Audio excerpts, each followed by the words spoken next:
नमस्कार दर्शकों, आप सभी का स्वागत है दूरदर्शन के कार्यक्रम कृषि दर्शन में। बागवान भाइयों, आज जो हमारे चर्चा का विषय रहेगा वो है नवीनतम तकनीक द्वारा सेब की रुधन बागवानी। और इसी कार्यक्रम के आज के जो चर्चा के विषय में जो हमारे एक्सपर्ट रहेंगे वो हैं डॉक्टर अरुण कुमार जी, जो कि वैज्ञानिक के पद पर फल व कृषि विज्ञान केंद्र किन्नौर हिमाचल प्रदेश में कार्यरत हैं। डॉक्टर साहब, आपका बहुत बहुत स्वागत है आज के इस कार्यक्रम में। धन्यवाद जी। डॉक्टर साहब, अगर हम बात करें नवीनतम तकनीकी, चाहे वो कोई भी क्षेत्र हो, कृषि का क्षेत्र हो, शिक्षा का क्षेत्र हो या स्वास्थ्य का क्षेत्र हो, नई तकनीकें लाना बहुत ज़्यादा आवश्यक माना जाता है। तो आपको क्या लगता है कि सेब की बागवानी में आज के समय में नई तकनीक लाना क्यों ज़रूरी है और क्या क्या जो फ़ायदे हैं सेब की बागवानी में इसके दिख सकते हैं? जी, जैसा कि सभी किसान जानते ही हैं कि हम हिमाचल प्रदेश में सेब की जो खेती शुरू हुई थी 1870 में बंदरौल कुल्लू में शुरू हुई थी। उसके बाद स्टोक्स के द्वारा कमर्शियल खेती जिसमें रेड डिलीशियस के किस्म लाई गई थी 1926-27 में लाई गई थी, 1920 से 26 में। तो देखा जाए तो 1950 में जो सेब की खेती होती थी 400 हेक्टेयर में होती थी। और उसके बाद आज का समय में अगर देखेंगे तो जो खेती बढ़कर 1,15,000 हेक्टेयर के करीब पहुंच गई है। आप इससे देख सकते हैं कि हमारी हिमाचल में सेब की खेती कितनी अच्छे से हो रही है। लेकिन असली जो इसमें समस्याएं जो आ रही है वो आ रही है किसानों को गुणवत्ता को लेकर और अधिक उपज को लेकर। ये दो ऐसी समस्याएं हैं जिसको लेकर आज किसान काफ़ी उसको दूर करने के लिए तत्पर है। और देखा जाए तो मैं कृषि विज्ञान केंद्र किन्नौर में जॉब करता हूँ, वहाँ किसानों से मिलता रहता हूँ। सभी किसानों की यही रहती है कि हमारी पैदावार कैसी बढ़ाई जाए। और आज हमारी अगर पैदावार देखेंगे, पैदावार करीब किन्नौर की तो मैं 8.5 के मीट्रिक टन पर हेक्टेयर के करीब है। अगर हिमाचल की पैदावार देखते हैं ओवरऑल तो 6 मीट्रिक टन के करीब हमारी पैदावार है। जो दूसरे जो हमारे विकसित देश हैं जहाँ पर सेब की खेती होती है वहाँ 80-80 मीट्रिक टन तक पैदावार पहुँच चुकी है। तो असल में जो नई तकनीकी हैं उसको अपनाना हमारे लिए ज़रूरत है, मजबूरी भी हो गई है कुछ किसानों के लिए। और आज के समय में लोगों के पास खेत की काफ़ी कमी है, जगह की कमी होना और सेब के बगीचों जो पहले के दौर में जो बगीचे लगे थे वो लगे थे हमारी लो डेंसिटी में, जिसमें घनत्व काफ़ी कम था, उस वजह से भी उपज कम होती थी। और कैनोपी मैनेजमेंट इम्प्रॉपर होना वो भी एक रीज़न है जिस वजह से समस्याएं आ रही है। तो देखा जाए तो आज अगर हम नवीनतम तकनीकों को नहीं अपनाते हैं तो मुझे नहीं लगता कि हमारे किसान उतनी उत्पादकता और उपज हासिल कर सकते हैं और आय को अपनी बढ़ा सकते हैं। तो कहीं ना कहीं जो एप्पल की जो प्रोडक्शन है उसकी क्वालिटी और क्वांटिटी को बढ़ाने के लिए जो नई तकनीक को अपनाना बहुत ही ज़्यादा अहम माना जा रहा है।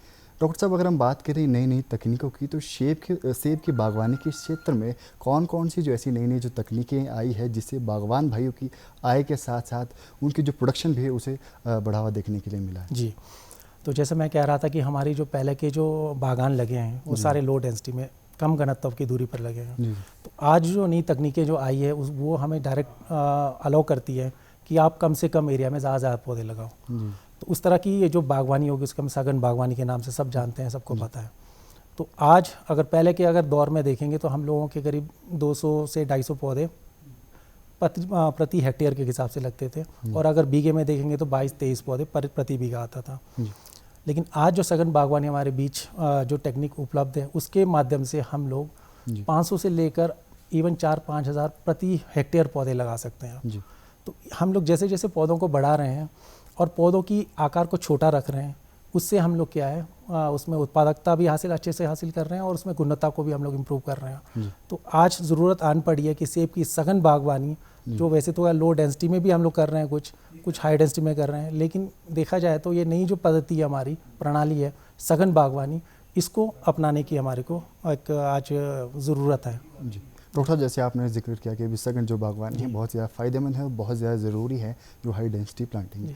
अगर किसी बागवान भाई को हाई डेंसिटी प्लांटिंग अगर सेब के क्षेत्र में करनी है तो किस किस तरह के क्षेत्र में कर सकते हैं? क्योंकि हमारे मैदानी इलाकों में आज के समय में लोग सेब की बागवानी कर रहे हैं, पहाड़ी क्षेत्रों में भी कर रहे हैं। तो आपके एक्सपीरियंस के अकॉर्डिंग किस क्षेत्र के लिए जो हाई डेंसिटी प्लांटिंग है वो फ़ायदेमंद हो सकती है? जी, तो बहुत अच्छा सवाल रहा आपका, क्योंकि हिमाचल आपको पता है हमारे 4 जोन्स में डिवाइडेड है। जी।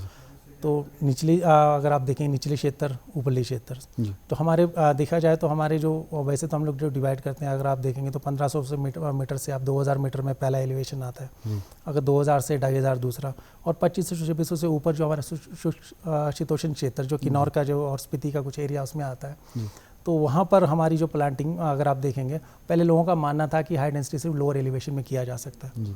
तो मेरा मानना है और हमारे रिसर्चर्स का मानना है कि हाई डेंसिटी को आप हायर एलिवेशन में शुष्क क्षेत्रों में भी किया जा सकता है। इसी को लेकर हम लोगों ने कृषि विज्ञान केंद्र किन्नौर ने भी 4 जगहों पे स्पेशली बीजू मूल उपरंत पे सघन बागवानी को अडॉप्ट करने के लिए किसानों के बीच में प्रदर्शन बाग लगाए, जिसका हमें अच्छा रिजल्ट भी मिल रहा है। और एलिवेशन देखेंगे तो अराउंड 3500-3600 मीटर के एलिवेशन पे भी हमने बागान लगाए हैं। तो आने वाले टाइम में हमें उम्मीद है वहाँ अच्छा रिजल्ट हमारे को मिलेगा। लोअर एलिवेशन में सघन बागवानी की जा सकती है और लोग कर भी रहे हैं। और पूरे हिमाचल में आज के टाइम पे देखा जाए तो सघन बागवानी को लोग अडॉप्ट करना चाहते हैं, लेकिन उसमें कुछ कमियां हैं जिसको लेकर लोग थोड़े से झिझक में रहता है। तो उन कमियों को उम्मीद है आने वाले समय में उनकी कमियां दूर होंगी और उसको अपनाने के लिए आगे बढ़ेंगे। जी डॉक्टर साहब, अगर हम सघन बागवानी की बात करें तो हिमाचल प्रदेश में किसान भाई कितने जागरूक है हाई डेंसिटी प्लांटिंग के लिए? और खासतौर पर अगर हम किन्नौर की बात करें, आप काफ़ी लंबे समय में किन्नौर में अपनी सेवाएँ दे रहे हैं, तो वहाँ पर किसानों का रुझान किस तरह से देखने के लिए मिलता है? जी अगर हम किन्नौर के परिप्रेक्ष्य में मैं अगर बात करना चाहूँ, वहाँ के किसानों की अगर विचार जानना चाहूँगा, तो किसान जाना चाहते हैं सघन बागवानी की तरफ जी। क्योंकि लोगों के पास एक तो जगह की कमी है। अगर कम जगह में जगह है और सेब के पौधे ज़्यादा लगेंगे तो नेचुरली पैदावार बढ़ेगी, उन्हें भी वो चीज़ ज्ञात है। लेकिन बहुत सारी ऐसी चीज़ें हैं जो उनको उससे दूर करती हैं। अगर आप देखेंगे, एक तो उपलब्धता, जो प्लांटिंग मटेरियल है। पहले जो सघन बागवानी होती है, मैं थोड़ा सा क्लियर करना चाहूँगा यहाँ पे, सघन बागवानी 2 तरह से हो रही है आजकल। एक होता है बीजू मूल प्रंत पे, जो सीड से जो पौधा तैयार होता है उस पर भी सघन बागवानी हो रही है। और दूसरी हो रही है आपकी चयनित मूल प्रंत, जो हमारे जिसको हम लोग क्लोनल रूट स्टॉक के नाम से जानते हैं। Clonal root stock readily available नहीं है, लोगों को मिल नहीं पाता है। उस वजह से लोग थोड़े से क्या हो गया, लोगों को प्लांटिंग मटेरियल ना मिलने की वजह से लोग इसको सघन बागवानी को एकदम से अडॉप्ट नहीं कर पाए। और दूसरा जो सीडलिंग पे लोगों को थोड़ा सा ये रहता है कि सीडलिंग पे पौधा लगाएंगे तो ज़्यादा ग्रोथ ले लेगा, उसको कैसे मैनेज करना है, टेक्निकल नो हाउ ना होने की वजह से भी लोग उसको तरफ नहीं जा पा रहे हैं। तो जैसे जैसे हम लोगों के बीच जाते हैं, लोग इस तरफ आना चाहते हैं, अडॉप्ट करना चाहते हैं। लेकिन एक चीज़ ये भी है कि आज के समय में लोगों के पास जगह ज़मीन कम बची है। जो भी जगह थे, लोगों ने स्टैंडर्ड जो ओल्ड ट्रेडिशनल प्लांटेशन की है, जो पुराने तौर तरीके से होती थी सारी प्लांटेशन, तो लोग नए जाने के लिए, क्योंकि जगह लिमिटेड है, उसको काट कर वहाँ नई प्लांटेशन नहीं कर पाते हैं। तो कुछ लोग जिनके पास जगह है और कुछ लोग ऐसे हैं जो चाह रहे हैं कि डेमोन्स्ट्रेशन यूनिट लगे। कुछ किन्नौर में भी अगर मैं कहूँ कुछ एरियाज ऐसे हैं जहाँ स्टिल अभी प्लांटेशन नहीं हो पाई है। तो मेरा तो ये फोकस रहता है वहाँ किन्नौर के परिप्रेक्ष्य में अगर बात करूँ तो जहाँ पर प्लांटेशन नहीं हो तो वहाँ सघन बागवानी को हम लोग प्रमोट कर सकते हैं, सघन बागवानी की तरफ लोगों को भेजा जा सकता है ताकि लोगों को फ़ायदा हो। जी डॉक्टर साहब, जैसे अभी आपने जिक्र किया कि जो सघन बागवानी के जो 2 प्रकार है, सीडलिंग और क्लोनल रूट स्टॉक, तो ये दोनों आपस में किस तरह से विभिन्न हैं और क्या क्या जो इसके प्रकार रहते हैं और किस तरह से जो अगर किसी किसान या बागवान भाई को इसे अपनाना है तो क्या क्या प्रक्रिया रहती है, उसके बारे में थोड़ा सा प्रकाश। जी सर, तो जैसे मैंने कहा था कि सीड एक तो बीजू मूल प्रंत पे और एक दूसरा हमारी जो बागवानी होती है वो है चयनित मूल प्रंत, जिसे क्लोनल रूट स्टॉक के नाम से लोग जानते हैं।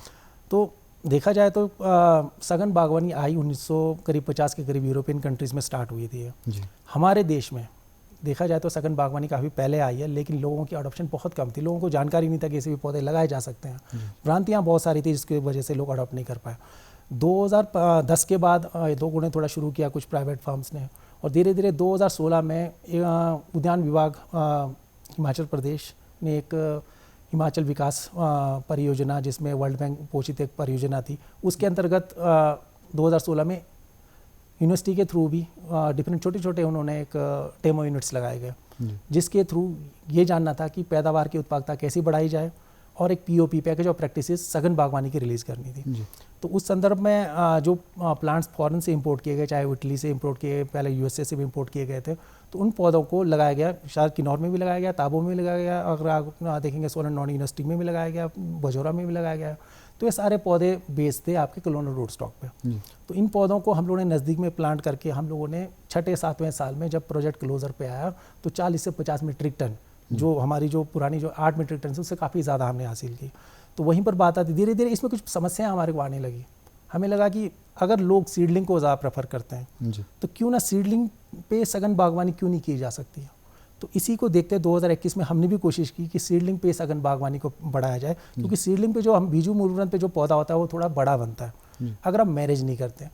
हमारी अगर इसमें अगर आप देखेंगे इसकी प्रिंसिपल है कि अगर आप हाई डेंसिटी का प्रिंसिपल है कि अगर आप इसको मैनेज प्रॉपरली नहीं करते हैं तो सघन बागवानी में आप प्लांट को अडॉप्ट कर ही नहीं सकते।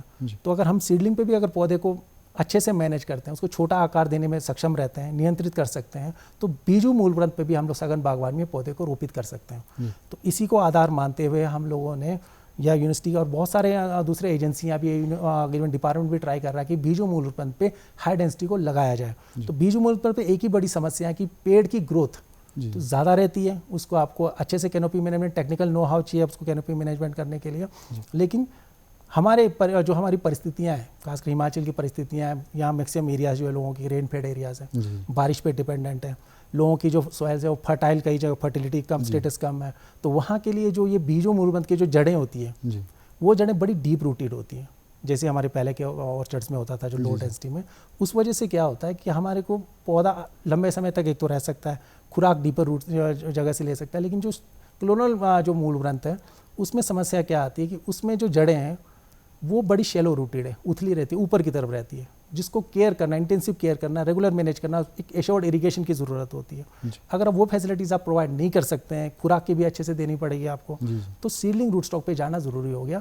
बहुत सारी समस्याएं क्लोनल रूट स्टॉक पे आ रही है, जिसकी वजह से लोगों को लगता है कि ये तो अडॉप्ट नहीं हो सकता, लेकिन हम लोगों ने एक अल्टरनेट वे निकाला है कि उसको सीडलिंग रूट स्टॉक पे भी जाना चाहिए। सीडलिंग रूट स्टॉक पे तो ज़्यादा डिफरेंस नहीं आएगा क्लोनल रूट स्टॉक और उसमें, आप लो डेंसिटी के प्लांटेशन से ज़्यादा उत्पादकता उसमें हम लोग हासिल करेंगे और किसानों को भी उससे फ़ायदा होगा। तो हमारा विचार ये है कि सीडलिंग रूट स्टॉक और क्लोनल रूट स्टॉक दोनों को अडॉप्ट किया जा सकता है, हम पैदावार को और गुणवत्ता को सुधारने के लिए। जी डॉक्टर साहब, अगर हम प्रमुख किस्मों की बात करें तो सीडलिंग रूट स्टॉक या क्लोनल रूट स्टॉक की बात करें तो कौन सी जो प्रमुख किस्में हैं जो हमारे बागवान भाई अपना सकते हैं, जो आप भी अपने अनुभव के माध्यम से हमारे किसान या बागवान भाई को रिकमेंड करना चाहेंगे? जी, तो जैसा कि आपने कहा कि हमारी जो क्लोनल रूट स्टॉक है उसको मैंने पहले भी कहा कि काफ़ी पहले इंट्रोड्यूस हुआ था ये हमारे बीच। अगर देश में की बात करूँ तो हमारे बीच 2000 में क्लोनल रूट स्टॉक्स आने शुरू हो गए थे। तो इसमें क्लोनल रूट स्टॉक में अलग अलग किस्में हैं। कुछ इंग्लैंड में, हालांकि पहले इंग्लैंड में MM सीरीज़ के रूट स्टॉक इंग्लैंड में स्टार्ट हुआ था, इंग्लैंड से आना। तो इसमें अगर देखेंगे तो हम लोगों को क्या है कि हाई डेंसिटी में एक तो ये देखना होता है कि पेड़ कितना छोटा रहता है। हाई डेंसिटी में ये है कि पेड़ जो बहुत बड़ा बन सकता हो, या तो उसको आपको मैन्युअली मैनेज करना पड़ेगा, या तो ऐसी आपको रूट स्टॉक देखना पड़ेगा, चयनित मूल ग्रंथ जो पेड़ को खुद ब खुद छोटा रखता हो। तो हम लोगों के पास कुछ रूट स्टॉक ऐसे हैं, जैसे M9 की बात करूंगा, यूनिवर्सली बहुत ज़्यादा M9 पे सघन बागवानी की जाती है। मालिंग 9 जो इंग्लैंड से निकली थी, रिलीज़ हुई है, तो ये रूट स्टॉक बड़ी यूनिवर्सल में बहुत ज़्यादा यूज़ हो रही है। इसके साथ में एक बर्ड 9 बर्डवॉस की रशिया की रूट स्टॉक है, बर्ड 9 को भी इसके साथ हम लोग कंपेयर करते हैं, उसको भी इसमें प्रयोग करते हैं। तो बहुत सारी ऐसी क्लोनल जो इसमें ड्वार्फिंग कैपेसिटी होती है कि पेड़ को छोटा रखने की अपने अंदर कैपेसिटी होती है। आपको मैनुअली बहुत ज़्यादा पेड़ को मैनिपुलेट करने की ज़रूरत नहीं है, पेड़ मतलब रूट स्टॉक की कैपेसिटी है वो। तो बहुत सारे ऐसी रूट्स 106, 111 है, ये थोड़ी वीगरस टाइप की रूट स्टॉक्स हैं। तो अगर थोड़ा सा प्लांट बड़ा चाहिए तो आप इन रूट स्टॉक की तरफ जा सकते हैं। जैसे 111 आपका सूखे को सहने की क्षमता रखता है, जहाँ सूखा पड़ता है वहाँ पर वो रूट स्टॉक आपका अच्छा काम करता है। लेकिन इसके बाद बात आती है इसमें बहुत सारे बर्ड सीरीज़ के रूट स्टॉक मैं थोड़ा नाम लेना चाहूँगा। पहले तो MM सीरीज़ के रूट स्टॉक है, उसके बाद बर्ड सीरीज़ के रूट स्टॉक है, फिर पॉलिश सीरीज़ के रूट स्टॉक है। तो ये सारी रूट स्टॉक्स जो है अलग अलग कंट्रीज से जनरली आई हमारे बीच में, यहाँ पर पहुँची भी है। जनरली मोस्टली हमारे इटली, क्योंकि इटली मोस्टली हमारे इंडिया में इंपोर्ट ज़्यादा इटली से प्लांट्स हुई, तो सारी के सारी ऑलरेडी ग्राफ्टेड प्लांट्स भी हमारे बीच आए हैं, फेदर्ड प्लांट्स, लोगों ने उनको भी लगाया है। तो साथ में नेक्स्ट बात करते हैं हम लोग बीजू मूल ग्रंथ की। बीजू मूल ग्रंथ में आजकल क्या हो रहा है, लोग रॉयल के बीज को ही बीजू मूल ग्रंथ की तरफ यूज़ कर रहे हो। तो उसको यूज़ करने पे क्या होता है, उसमें सेग्रीगेशंस बहुत होती है क्योंकि क्रॉस पॉलिनेटेड है। तो उसमें क्या होता है कि आपके बीज में वो जो कैरेक्टर्स हैं वो नहीं रिटेन रह पाता है। तो हमें क्या है कि जो गोल्डन है या क्रैब एप्पल जो हमारी पुरानी होती थी, तो उनको जिसमें सेल्फ पॉलिनेशन होती है, तो उसको ज़्यादा अगर हम प्रयोग करेंगे तो उसमें हमारे को अच्छे जो मूल ग्रंथ तैयार होंगे वो ज़्यादा बेटर होंगे एज़ कम्पेयर टू जो दूसरे रॉयल और दूसरे अगर आप देखेंगे जो कमर्शियल कल्टीवार्स है उनसे। तो बस वेरिएशन डिफरेंस यही है कि जो हमारी जो क्लोनल रूट स्टॉक है और सीडलिंग रूट स्टॉक में ग्रोथ की कंट्रोल पे, क्लोनल रूट स्टॉक में ग्रोथ के कंट्रोल कर सकता है। और थोड़ा सा ये है कि इनमें कुछ वैरायटी, कुछ रूट स्टॉक्स ऐसे हैं जो बीमारियों के लिए अवरोधक हैं। जैसे आपके जिनेवा सीरीज़ के रूट स्टॉक हैं, ये सॉइल बॉर्न डिजीज़ के लिए काफ़ी अच्छा है। MM सीरीज़ के कुछ हैं जिसमें आपके कॉलर रॉट के लिए अच्छा है, जैसे MM 106 ये कॉलर रॉट इसमें ज़्यादा लगता है। तो कई समस्या उनके लिए ये रूट स्टॉक रिलीज़ की गई हैं, कुछ चीज़ों के लिए अच्छी है। बट अगर ओवरऑल देखेंगे तो सीडलिंग रूट स्टॉक हमारे परिप्रेक्ष्य, हमारी जो क्लाइमेटिक कंडीशंस हैं उसके लिए बहुत ही अच्छा है, और उस पर अगर हम लोग उसको मैनेज कर पाए, उसको छोटा रख पाए, तो हमारे लिए बहुत अच्छी बात है।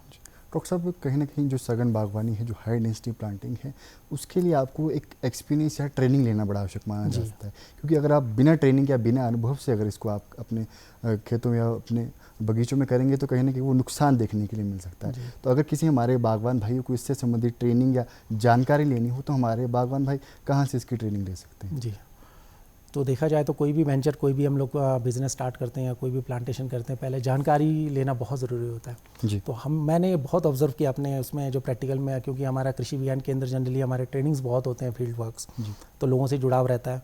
तो लोगों को जानकारी का अभाव, जिस कारण लोग प्लांटेशन तो कर रहे हैं। अभी मैं एग्जांपल देना चाहूँगा कि सघन बागवानी, लोग सिर्फ सघन बागवानी ये सोचते हैं कि 1 बीघे में आपने 500 पौधे लगा दिए तो सघन बागवानी हो गई, या 250 पौधे लगा दिया आप सघन बागवानी हो गई। लोगों को ये नहीं पता कि उसको किस तरह लगाना है। सघन बागवानी को अगर गलत तरह से किया जाए तो सघन बागवानी से फ़ायदा की बजाय नुकसान ज़्यादा होने की संभावना है। तो उसके लिए क्या है, किसानों को ट्रेनिंग लेना बहुत ज़रूरी है।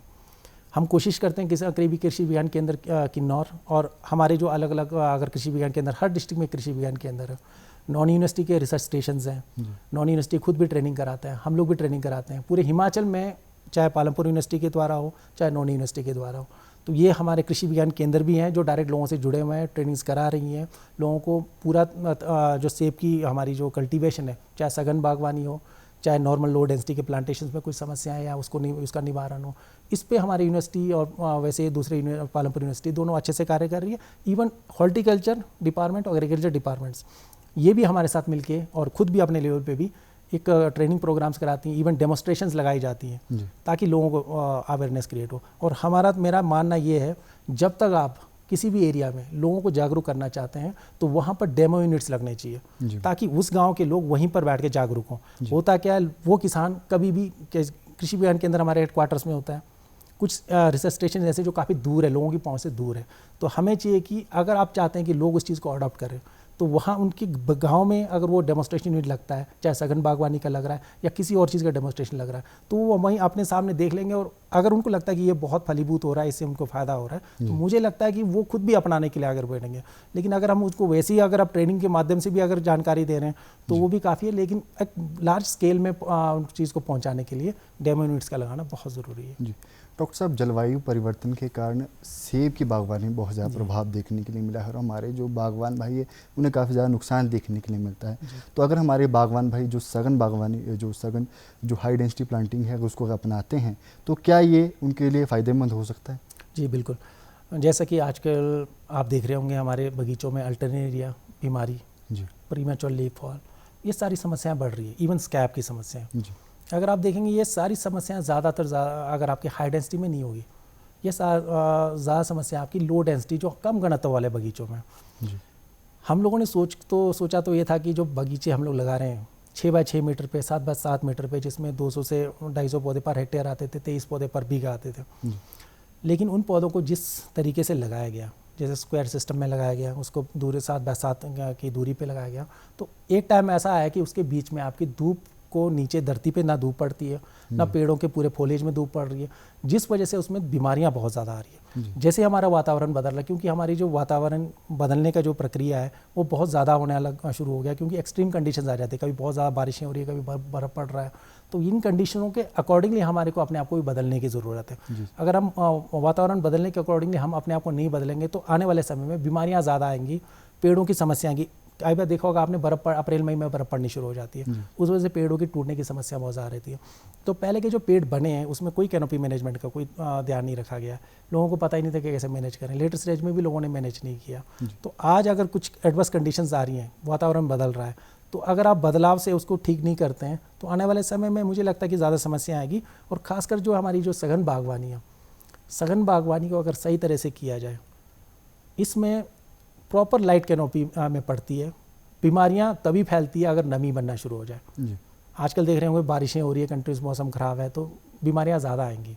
तो हमें क्या करना चाहिए कि ऐसे ऑर्चर्ड में जहाँ भी बीमारियां ज़्यादा आ रही है वहाँ आप ऑब्जर्व करेंगे कि लाइट अंदर तक पड़ती नहीं है। जहाँ लाइट पड़ती है तो मॉइस्चर रहता नहीं है, तो बीमारियाँ भी वहाँ आने के चांसेस कम रहती है। और जैसे जैसे वातावरण बदल भी रहा, खासकर मैं सघन बागवानी में सीडलिंग रूट स्टॉक को इसलिए थोड़ा सा प्रेफर करता हूँ, क्योंकि जैसे जैसे मौसम बदल रहा है, बारिशें कई जगह बारिशें नहीं हो रही है, जहाँ पहले बारिश होती थी, जहाँ बर्फ़ पड़ती थी वहाँ बर्फ़ नहीं पड़ रही है, तो उससे क्या हो रहा है, हमारे जो सॉइल में मॉइस्चर की रिटेंशन बहुत कम रह रही है। अगर आप वहाँ पर क्लोनल रूट स्टॉक को लगा लेते हैं, कोई बागवान क्लोनल रूट स्टॉक लगा रहा है, आज तो मेरा मौसम ठीक है, पानी मेरे पास है, कल ऐसी सिचुएशन भी आ सकती है कि वहाँ पानी की उपलब्धता ना हो, तो उस कंडीशंस के लिए ये ज़रूरी है कि लोग सीडलिंग रूट स्टॉक को प्रेफर करें इन कंपैरिजन टू दिस आपके क्लोनल रूट स्टॉक को, क्योंकि क्लोनल रूट स्टॉक को रेगुलर मेंटेनेंस, एश्योर्ड इरिगेशन, ये दोनों चीज़ें बहुत मैंडेटरी है इसके लिए। अदरवाइज़ फिर जब कंडीशंस ख़राब होंगी तो आपके प्लांट्स में मोर्टेलिटी हो सकती है या फिर आपको उतनी उपज प्राप्त नहीं होगी। डॉक्टर साहब, अगर हम चुनौतियों की बात करें तो सघन बागवानी से संबंधित क्या क्या चुनौतियाँ देखने को मिलती है? खासतौर पर अगर हम भ्रांतियों की बात करें तो काफ़ी बागवान भाइयों की इससे संबंधित बड़ी भ्रांतियाँ भी रहती है कि ये फ़ायदेमंद नहीं है, काफ़ी नुकसान देखने के लिए मिलता है, तो उसके बारे में थोड़ा सा हमारा। जी बिल्कुल, क्योंकि कोई भी एक नया चाहे प्लांटेशन की बात करो, एक वेंचर स्टार्ट करो जो लोगों के लिए नया हो, तो उसमें लोगों को समस्याएं ज़्यादा नज़र आती है, लेकिन लोगों को ये नज़र है उसके बेनिफिट। कई लोग तो ऐसे हैं भी मैंने देखे हैं जो डायरेक्टली ये कहते हैं कि ये सिस्टम ही ठीक नहीं है। जी। हम जब तक किसी चीज़ को अपनाएंगे नहीं या शुरू नहीं करेंगे तब तक हम उस चीज़ के बारे में गलत बोल नहीं सकते। तो मैक्सिमम मैंने ये ऑब्जर्व किया फील्ड में, गलत वही बोलता है या उसके बारे में नेगेटिविटी वही करते हैं जिन्होंने खुद उस चीज़ को किया नहीं होता है। तो वैसे मैं मानता हूँ कि कई चीज़ों में बहुत बारी समस्याएँ भी हैं।